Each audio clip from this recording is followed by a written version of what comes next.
Ladies and gentlemen, welcome to another edition of World Talks here on TVP World. I'm your host, Benjamin Lee, and please join me and my guests on this next interview.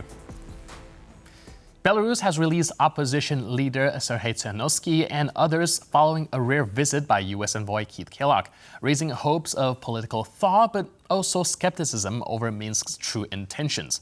What does this mean for Belarus's direction, for remaining prisoners, and for Lukashenko's grip on power? Joining us today is Alina Koushyk, head of Belsat TV and a leading voice on civic resistance and democratic change in Belarus. Hello and welcome to TVP World. Thank you, Benjamin. So when it comes to the release of Siarhei Tsikhanouski, how do you see this move? Do you think it's a genuine opening or more like a strategic maneuver for Belarus? I think it's rather a strategic maneuver, and we know that these talks about releasing political prisoners, they were ongoing for quite a long time. But we also know that Lukashenko was not ready to release any political prisoners, especially such figures as Siarhei Tsikhanouski, who was one of the leaders of the protests in 2020. He had not become even a candidate for presidency, but he was a very bright figure on our political landscape in 2020. So many experts said that Siarhei Tsikhanouski is a personal enemy of Aleksandar Lukashenko. That's why releasing exactly him was quite surprising for me. And of course, we were all very happy for him, for Svetlana, for his kids. But this was a surprise. Right. So do you have any insider knowledge about, like, you just mentioned that this discussion about releasing prisoners has been ongoing for a while. So why now, and why Mr. Tanoski in particular? Why now? This is a good question. I believe that now United States of America, they try to go deeper in negotiations with Aleksandar Lukashenko.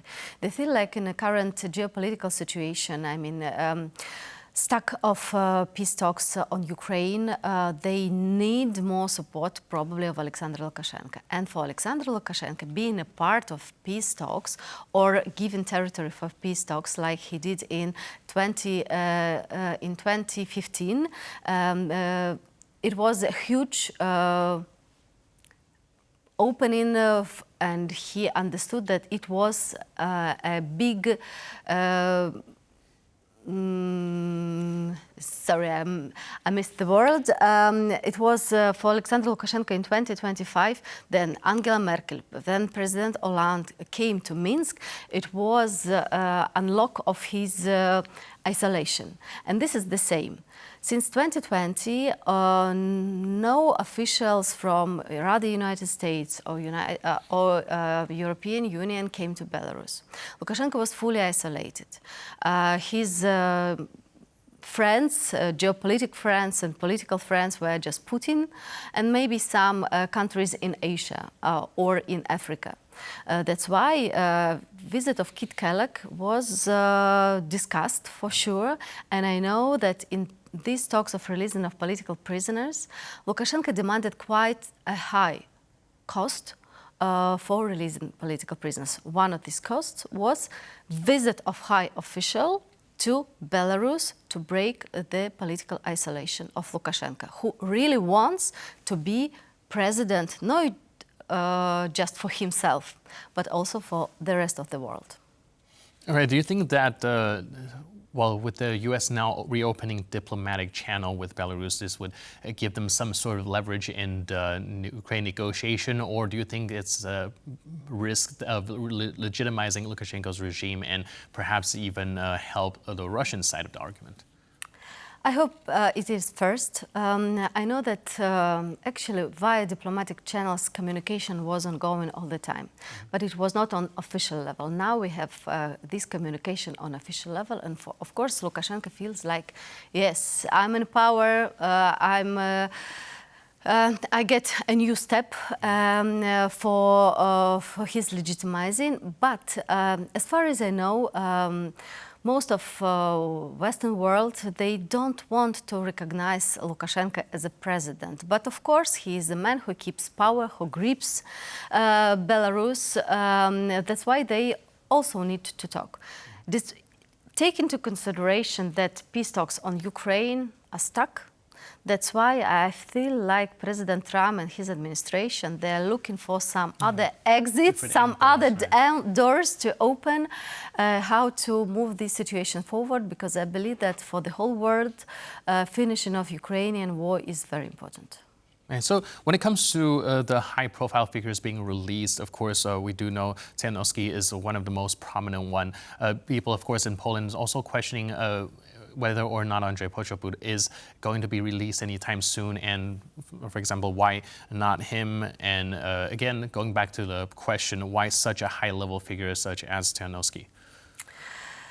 Lukashenko is a trader. He's trading people. For Lukashenko, political prisoners are a kind of currency. Right, like a bargaining chip. Bargaining chip, exactly. That's why he decided, I know that the list Belarusian Democratic Forces asked to release was much longer. Yeah.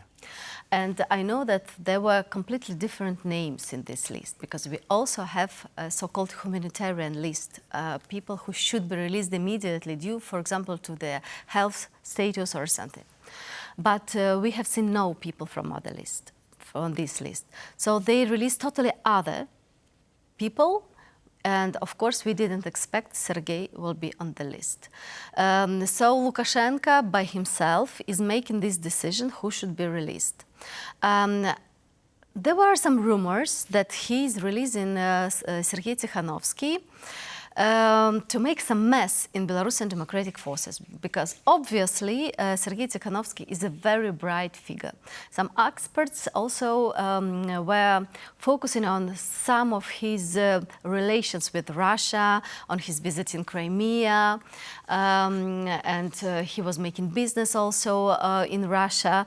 That's why they underlined that he may have some connections with Russia, but from the other hand, what we have seen yesterday on the press conference, I was so deeply touched and moved seeing this person so strong, so empathic, so powerful, and so wise, I should say.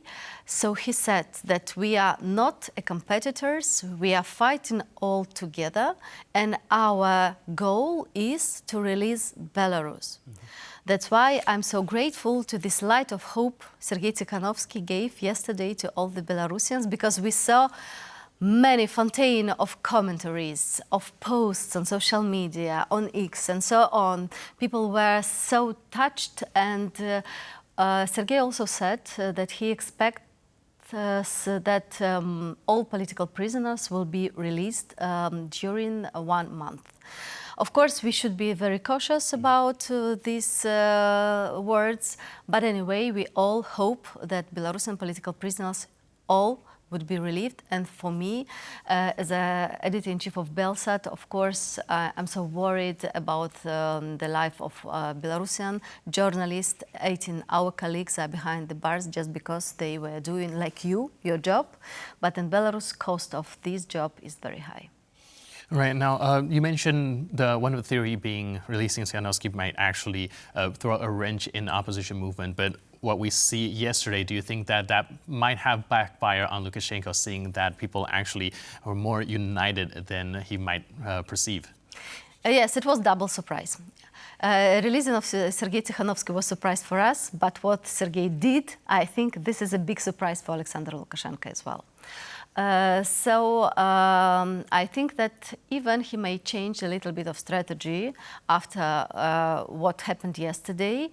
So we'll see. But anyway, I believe that the United States of America will continue their cooperation and try to release other political prisoners. And what is important, also Europe to be involved in this process, because now we see that just the United States are a part of these talks on the releasing of political prisoners. Of course, we know that United States have huge expertise They have released many political prisoners in all the countries of the world.